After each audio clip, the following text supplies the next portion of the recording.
প্রধান নির্বাচকের নতুন চমক, আমি সাদা কালো দেখে দল ঘোষণা করি না। বিপিএলে ভালো করার ফল পেলেন জাকির আলী অনেক।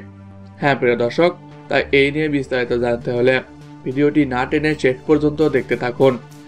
আর আপনি যদি আমাদের চ্যানেলে নতুন হয়ে থাকেন তাহলে এক্ষুনি সাবস্ক্রাইব করে রাখুন।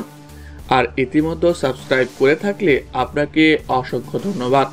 নান্নু বিদায়ের পর জাতীয় দলের নতুন নির্বাচক হন গাজী আশরাফ হোসেন লিপু। নির্বাচক হয়ে তিনি জানান, আমি স্বাধীনভাবে কাজ করতে চাই।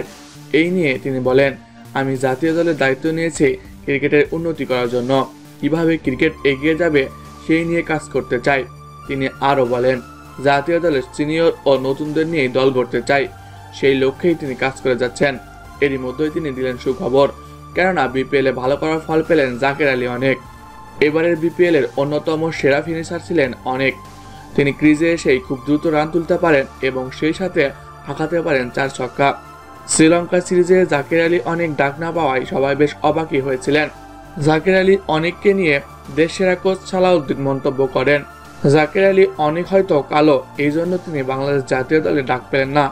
এমন একটা খেলোয়াড় কিভাবে জাতীয় দলে ডাক পায় না? সে শেষে নেমে দ্রুত রান তুলতে পারে, সে তো আর আপনার জন্য 50-100 করবে না, সে 7 বলে 25 করবে, 10 বলে 30 করবে, এটাই তার স্বভাব।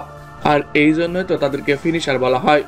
এই নিয়ে প্রধান নির্বাচক বলেন, আমি সবসময় খেলোয়াড়দের সুযোগ দিব, কে কালো কে ফর্সা এটা আমার দেখার বিষয় নয়। জাকির আলী আগে সুযোগ পেত, তবে নান্নুর নির্বাচক কমিটি আগেই দল ঘোষণা করে দিয়েছে।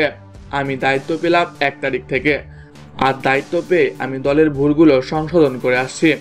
আলিস ইসলামের ইনজুরিতে জাকির আলী অনেককে আমরা জাতীয় দলের সুযোগ দিয়েছি, আশা রাখছি সে আমাদের আস্থার প্রতিদান দিবে এবং বাংলাদেশ দলে একটা স্বীকৃত ফিনিশার উপহার দিবে। তো প্রিয় দর্শক, জাকির আলী অনেককে অন্তর্ভুক্ত করলো প্রধান নির্বাচক, এটা দেখে আপনার কেমন লাগছে কমেন্ট করে জানিয়ে দিন। এছাড়াও খেলাধুলার সকল আপডেট সবার আগে পেতে হলে আমাদের চ্যানেলটি সাবস্ক্রাইব করতে ভুলবেন না। ধন্যবাদ সবাইকে।